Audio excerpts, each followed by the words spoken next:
லாஜிக்கா அவர் சொல்றதுல ஏடிஎம்கே வெர்சஸ் டிஎம்கேன்னு களம் இருக்கிற வரைக்கும் திமுகவுக்கு அதை அந்த களத்தை எதிர்கொள்வது சிக்கலா இருக்கும்.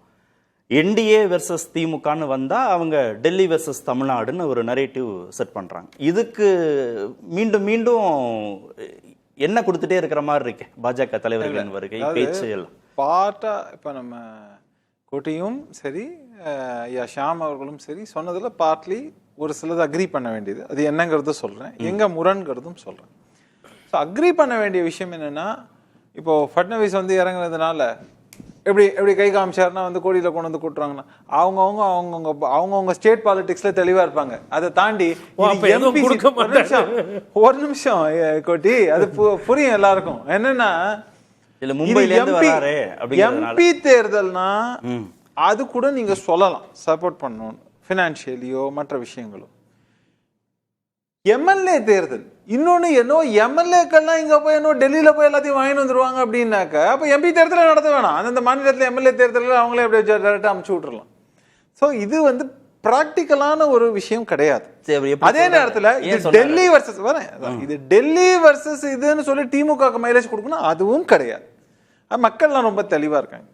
இதுல நீங்க பார்க்க வேண்டிய விஷயம் என்னன்னா, இது வந்து காங்கிரஸ் எப்படியோ அதே மாதிரி பாஜகவும் ஒரு நேஷனல் பார்ட்டி. நேஷனல் பார்ட்டின்னு சொல்லும் போது அதன் தலைமையில் இருக்கக்கூடிய தலைவர்கள் அத்தனை பேரும் வடநாட்டை சேர்ந்தவர்கள் அப்படிங்கிறது நம்ம எல்லாருக்கும் தெரியும். ஸோ அப்படி இருக்கும்போது அவங்க வந்து பிரச்சாரம் பண்றது கொள்றது அப்படிங்கறதெல்லாம் வேற விஷயம். இப்ப தமிழ்நாட்டில் மோடி வந்து பேசுறாரு அப்படின்னா அது வேற. ஆனா என்னதான் சாணக்கியர்னு சொல்லக்கூடிய அமித்ஷா வந்து அவர் பரப்புரையில் ஈடுபட்டார் அப்படின்னாக்கா அதுக்கு சக்சஸ் வந்துருமானா டெஃபினட்டா கிடையாது. அதுக்கு உதாரணம் பத்தி குஷ்பு மேயருக்கே வந்து கடந்த காலங்களில் வந்து அமித்ஷா வந்து பண்ணாரு, அது என்ன அளவுக்கு ரிசல்ட் வந்ததுங்கிறது எல்லாருக்கும் தெரியும். ஸோ இது வந்து ஒரு தெளிவான விஷயம். இன்னும் சொல்ல போனா சவுத் இந்தியாவில் இருக்கக்கூடிய பாப்புலர் பர்சன்ஸ் சொல்றாங்க. இப்ப கர்நாடகால வந்து காங்கிரஸ் பாஜக வந்து பவர்ல இருந்தாங்க அப்படின்னாக்க அங்க இருக்கக்கூடிய மிகச்சிறந்த சீஃப் மினிஸ்டர்ஸ் சவுத்தை பத்தி தெரிஞ்சவங்க அவங்க எல்லாருமே, பொதுவா ஆந்திரா, தெலுங்கானா, கர்நாடகா, அவங்க வந்து பண்ணா கேம்பெயின் பண்ண அதுக்காக சக்சஸ்ஃபுல் ஆகுமானா கிடையாது. அவங்களுக்காக ஓட்டு போட்டுருவாங்க. அதே மாதிரி தமிழ்நாட்டில இருந்து இந்த யார்ட் ஸ்டிக்கை நான் அப்படியே திருப்பி வைக்கிறேன். இதே தமிழ்நாட்டில இருந்து நீங்க பெங்கால்லையோ மற்ற இதுலயோ இல்ல ஏதோ ஒரு ஊர், நீங்க எந்த ஊர் வேணா எடுத்துங்க, டெல்லிக்கோ போய் நம்முடைய முதல்வர் ஸ்டாலின் அவர்கள் போய் பண்ணார்னா அந்த தொகுதி ஜெயிக்குமானா அதுவும் கிடையாது. சோ ஒவ்வொருத்தருக்கும் ஒவ்வொரு பார்டர்ங்கிறது ரொம்ப தெளிவா இருக்குங்கிறது தான் நிதர்சனமான உண்மை. ஸோ அப்படி சொல்லும்போது அதனால ஜெயிச்சிருவாங்க, அதனால தமிழர்கள் ஓட்டு போட்டுருவாங்க, இல்லை இங்கே வந்து அதனால வட மாநிலத்தவர்கள் ஓட்டு போட்டுருவாங்க அப்படின்னு சொன்னா இதுல வந்து என்னன்னா ஓட்டு போட்டுருவாங்கன்றது நீங்க வரவு வைக்கிறீங்க. வரவு ஆமா, ஓட்டு போட்டா வரவு வரலைன்னா கூட பரவாயில்ல, இல்ல ரெண்டுமே வராதுங்கிறேன். அதுதான் ரிசல்ட். கடந்த எக்ஸாம்பிள் எக்ஸாம்பிள். சரி, வரவு வரலைன்னா பாசிட்டிவும் கிடையாது நெகட்டிவும் கிடையாது. என்னன்னா ஒரு பப்ளிசிட்டி சொன்ன மாதிரி ஒரு பப்ளிசிட்டி. நெகட்டிவும் இல்லைன்றீங்களா? நிச்சயமா கிடையாது. பாசிட்டிவ் இல்லைன்றது கிடையாது, நெகட்டிவ் எழுதியது கிடையாது. காரணம் என்னன்னா இது ரெண்டுமே கிடையாது. இதுல என்னன்னா நீங்க வந்து பாத்தீங்கன்னா பிளஸ் ஆர் மைனஸ் 0.1%. நீங்க இந்த பக்கம் ஒரு நெகட்டிவ் சொன்னீங்கன்னா அந்த 0.1% அது ஈக்குவேட்டட், அது ஒண்ணுமே கிடையாதுங்கிறது தான் பாயிண்ட். ஃபட்னவிஸுக்கு வந்து இப்போ நான் என்ன கேட்கிறேன், இப்போ தமிழகத்தை சேர்ந்த இவங்க வந்து மக்கள் வந்து நிறைய பெங்களூர்ல வசிக்கிறாங்க அப்படின்னாக்க நீங்க அங்க போய் பரப்புரையை தமிழர்கள் மேற்கொள்றாங்க அப்படின்னாக்க கொஞ்சம் இம்பாக்ட் இருக்கலாம். அது தமிழக தலைவர்கள் யாரா வேணா எந்த தரப்பை வேணா இருக்கலாம்னு கூட நீங்க வச்சுக்கோங்க. ஆனா அது வந்து ஒரு மேபி 1 கான்ஸ்டிடியூன்சி 2 கான்ஸ்டிடியூன்சி கொஞ்சமா இருக்கும். இப்போ மகாராஷ்டிராவில் இருக்கக்கூடிய ஒரு சீஃப் மினிஸ்டர் வந்து இங்க பண்றாரு அப்படின்னாக்க மகாராஷ்டிராவை பொறுத்த வரைக்கும் ரொம்ப சிம்பிளான விஷயம். இங்க மகாராஷ்டிரியன்ஸ் நிறைய கிடையாது. மராட்டி மக்கள், தேவேந்திர பட்னாவிஸ் வந்தாச்சு, பஜன்லால் சர்மா வந்தாச்சு, இன்னும் நிறைய பேர், மோகன் யாதவ், யார் வந்தா நான் நிறைய எல்லாம் பார்த்தாச்சு. நான் எத்தனை தேர்தல் நான் உங்களுக்கு சொல்லணும், யார் யார் வந்தாங்கன்னு சொல்லணுமா? நாங்க யார் யார் கூட உட்காந்து டின்னர், லஞ்ச், கிஞ்சி, பிரேக்ஃபாஸ்ட் எல்லாம் அதெல்லாம் விட்டுடுங்க. ஆனா இது வருது அவங்களுக்குன்னு ஒரு பொறுப்புங்கிறத பண்றதுங்கிறது ஒரு புரோட்டோகால், அதுல பண்ணுவாங்க, அவங்க வருவாங்க. அவங்களோட வியூகங்கள் வேற மாதிரி இருக்கும். ஒரு தேர்தல் இதுலயும் உள்ளுக்குள்ள நிலவரங்கள்ல சொன்ன மாதிரி இதை இப்படி பண்ணலாமா அப்படி பண்ணலாம், அது லோக்கலோட இன்புட்ஸ் இதெல்லாம் இருக்கும். இது அவங்களோட தரப்புல இருந்து என்னென்ன ஒரு சில விஷயங்களை சப்போர்ட் பண்ணணுமோ அதை பொதுவா பண்ணுவாங்க. ஆனா நீங்க நம்ம சொல்ற மாதிரி அந்த எலெக்ஷன் ரிசல்ட்ல வந்து அப்படியே கம்ப்ளீட்டா வந்து இங்க இருக்கிறது ஒரு இது இருக்குன்னா அப்படியே ஒரு அப்ரூவ் பண்ணி கம்ப்ளீட்டா மாத்த முடியாதுங்கிறதெல்லாம் தமிழ்நாட்டோட டிஎன்ஏவே மாத்திடுவாங்க. தமிழ்நாட்டோட டிஎன்ஏவே மாத்திடுவாங்க. தமிழருக்கு இதெல்லாம் சும்மாங்க, அது ஜனங்களுக்கும் தெரியும், அது எல்லாருக்கும் தெரியும். இந்த பரப்புரையெல்லாம் சொன்னாங்கன்னா அதெல்லாம் அப்படி பிரஷ் இது பண்ணிட்டு பிரஷ் பண்ணிட்டு போயிட்டே இருப்பாங்க மக்கள்ங்கிறது தான் நிதர்சனமான உண்மை. என்னன்னா அதே மாதிரி இவங்களை பாக்குறதுக்காக திமுகவுக்கும் லாபம் இல்லைன்றீங்க கிடையாது. ரொம்ப சிம்பிளா என்னன்னா போனாக்க இதுக்காக இவங்களை பாக்குறதுக்காக கூட்டம் நோக்கி வர போறாங்களான்னு கிடையாது.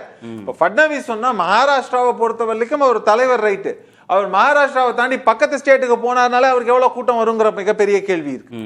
நம்ம மாநிலத்துல இருந்து இங்க இருந்து தெலுங்கானாக்கோ இல்ல ஆந்திராவுக்கோ நம்மளுடைய சீஃப் மினிஸ்டர் இல்லைன்னா கேரளாக்கோ போனார்னா அவரை பார்க்க எவ்வளவு கூட்டம் வராங்கிறது எல்லாமே மிகப்பெரிய கேள்வி. ஈவன் பார்டர் இதுல இருக்கக்கூடிய நீங்க இதுக்கு கூட நம்ம அதை சொல்லலாம் இருக்கக்கூடிய கான்ஸ்டிடியூன்சிஸ்க்கு. அதனால ரொம்ப ரொம்ப தெளிவான விஷயங்க. இது எல்லாமே வந்து ஒரு ஆப்டிக்ஸ், ஒரு இமேஜ் பில்டிங், அந்தந்த இடத்துல ஒரு பஸ்.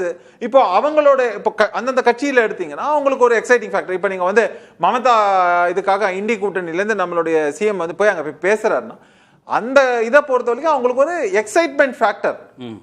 எக்ஸைட்மெண்ட் ஃபேக்டரா என்டர்டைன்மெண்ட் ஃபேக்டர் என்ன வேணா வச்சுக்கலாம். ஆனா அது அவ்வளவோட நிக்குமே தவிர அதை தாண்டி மிகப்பெரிய தாக்கம் ஏற்படுத்துமா அப்படின்னா அது கிடையாது. ஆனா அது தாக்கம் எப்படியெல்லாம் ஏற்படுத்தலாங்கிறதுக்கு ஒரு உதாரணம் வந்து நம்மளுடைய டெபுட்டி சிஎம். இந்தியா கூட்டணிக்குள்ள இருக்கக்கூடிய தலைவர்கள் கேரளா போகும்போதோ பீகார் போகும்போதோ மேற்கு வங்கம் போகும்போதோ அக்செப்டன்ஸ் இருக்குல்ல, அதே மாதிரி என்டிஏ கூட்டணி அக்செப்டன்ஸ் இருக்குன்னு நினைக்கிறீங்க நீங்க? இல்ல அங்க யாராவது எதிர்க்கிறாங்களா? இங்க அதிமுக தலைவர்கள் வந்து ஒதுங்கி இருக்கிற மாதிரி, பாஜக தலைவர்கள்ட்ட இருந்து ஒதுங்கி இருக்கிற மாதிரி இந்தியா கூட்டணி தலைவர்கள் கேரளாவுக்கு, அதுக்கு தான் அந்த எக்ஸாம்பிள் நான் சொல்ல வந்தேன். பீகாருக்கோ மேற்கு வங்கத்துக்கோ போகும்போது அங்க அக்செப்டன்ஸ் இல்லாம இருக்கா? இருக்கு. இப்ப நீங்க ஒண்ணுமே வேண்டாம், நீங்க கடந்த தேர்தல்கள் அதுவும் பாராளுமன்ற தேர்தல்லாம் எடுத்துக்கங்க. நம்மளோட டெபுட்டி சிஎம் பேசின இதுல வந்து சனாதனத்தை ஒழிப்போம்னு அந்த மாதிரியான விஷயம் பேசினதெல்லாம் அதுக்கான தாக்கம் இருந்தது. அதுக்கு எப்படி எல்லாம் அந்த ஐஎன்டிஏ கூட்டணியில் இருந்த கட்சிகள் எதிர்வினை ஆற்றினாங்கிறது ஓப்பனா பேசணும்னு தெரியும். அது மட்டும் இல்லாமல் இவங்க கூடயே அவங்க வந்து இருக்கணுங்கிறத அவங்க வந்து விருப்பமே படல. அங்கேயும் இந்த மாதிரியாக இதை விட இப்ப நீங்க பாஜக சொல்றீங்க அந்த மாதிரி 10 மடங்கு 15 மடங்கு. ஏன்னா நார்த் இந்தியன் ஸ்டேட்ஸ்ல அந்த அளவுக்கு அதை வந்து ஒரு பிரச்சாரத்துக்கு பெரிய அளவுல பயன்படுத்தப்பட்டதுங்கிறதையும் நம்ம பார்க்க முடியும். அது நார்மலா மத்த கொள்கை கோட்பாடு சொல்லியிருந்தீங்கன்னா அது எந்த அளவுக்கு ஏற்படுத்திக்காது. ஏன்னா அது எல்லாமே ரீஜனல் இன் நேச்சர். ஆனா இந்த மாதிரியாக சொல்லும் போது இது ஒரு பேசிக் சென்டிமெண்ட். இப்போ இதே பாஜகவின் நார்த்ல இருந்து வராங்கன்னு சொல்லக்கூடிய தலைவர்கள் இங்க சென்டிமெண்ட்டை ஹர்ட் பண்ற மாதிரி ஏதாவது ஒரு ஸ்டேட்மெண்ட் விட்டு அதை பண்ணாக்க அதுல இம்பாக்ட் இருக்கும்.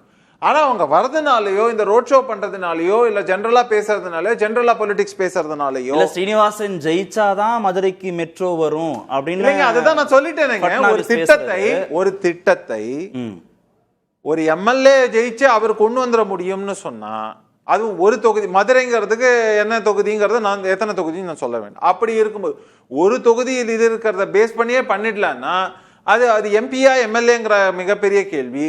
அப்படித்தான் நடக்கணும் அப்படின்னு அதான் சொல்றேன். இது எல்லாமே வந்து எல்லாருக்கும் ஒரு புரிஞ்ச ஒரு விஷயம் தான். ஆனா ஒரு பரப்புரைக்காக சொல்லப்படும் விஷயங்கள் என்னங்கிறது எல்லாருக்கும் தெரியும்.